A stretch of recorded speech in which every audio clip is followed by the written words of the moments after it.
going to be things that come along that flatten you so hard you won't believe it. And you're not happy then. And so if life is to be happy, well, in those situations, what are you doing? Why even live? But life isn't to be happy. If you're happy, you're bloody fortunate, and you should enjoy it. You should, because it's the grace of God, so to speak. With regards to meaning, you'll have a choice. Choice number one, nothing you do means anything. The alternative is, everything you do matters. Really. If you make a mistake, it's a real mistake. If you betray someone, you tilt the world a little more sharply towards evil rather than good. It matters what you do. Well, if you buy that, then you can have a meaningful life.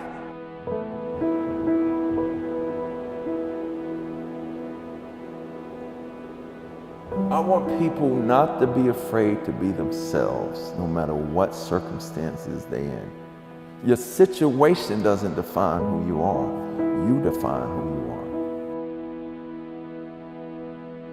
are. Our lives is about feeling good, not about just who we are, about just feeling good about everything is supposed to feel right.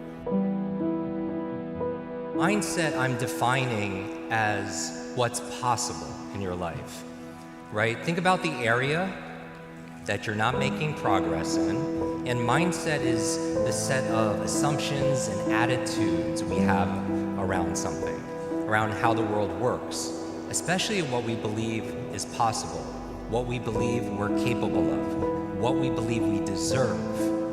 If you're suffering, you are obligated, in a sense, to hold on to whatever rope someone throws you. Don't sacrifice your stability. Assuming you want to get better, there's usually something you could figure out that would constitute a step towards some sort of concrete goal. Small, accruing gains that repeat are unbelievably powerful. You can look at your life and you can see what isn't right about it. All you have to do is look.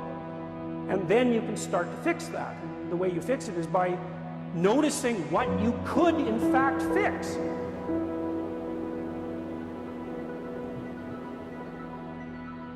Luck is a part of all of our lives to a certain degree, both good fortune and bad.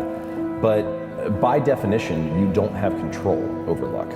And your habits also matter. And I think that the reason they're so worthwhile to focus on and understand is that they are the portion of your life that you can influence that also determines your outcomes. It's not just luck, it's not just habits, but one of those you have control over.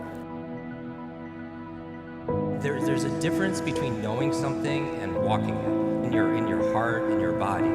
And so what keeps us from mastery sometime is this idea that, oh, I know this already.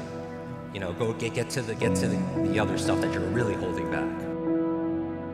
But it's the fundamentals that the masters get really good at.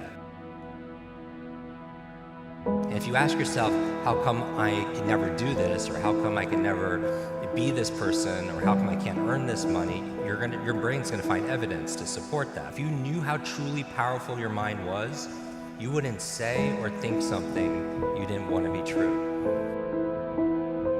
Because we see things so often in front of us the way that it should be done, and it imposes a kind of barrier through what people know and see, a familiarity.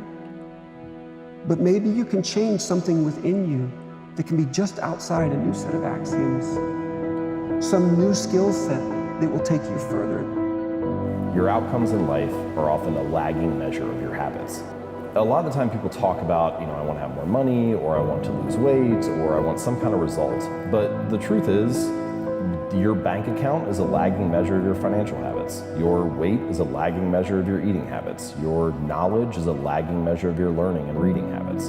And so it's actually, we think the thing that needs to change is the bank account or the test score or the number on the scale, but actually the thing that needs to change are the habits that precede those outcomes.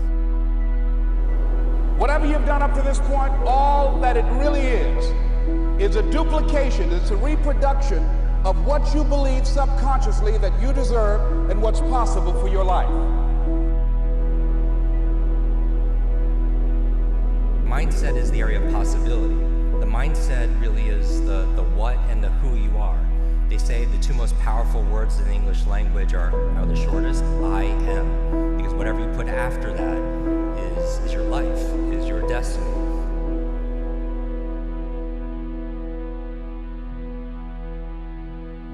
It means responsibility. It means that the decisions you make are important. It means that when you do something wrong, it's wrong. Well, do you want that?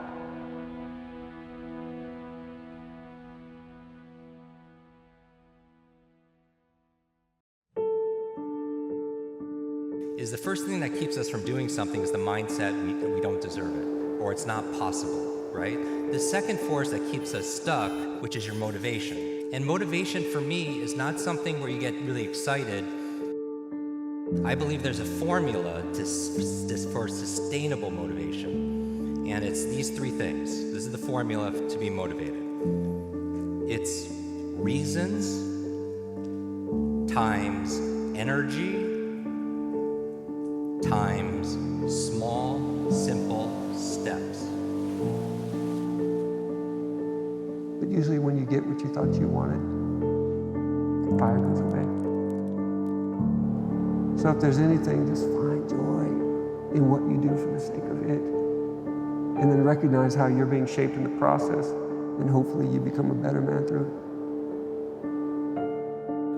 Every action you take is kind of like a vote for the type of person you want to become. You can master the right actions, if you can master the right habits, then you can start to cast votes for this new identity, this desired person that you want to be. It's kind of like true behavior change is really identity change, because once you've changed that internal story, it's way easier to show up each day. Happiness is a side effect. It's not a thing in itself. It's something that comes upon you. It's like an act of grace in some sense.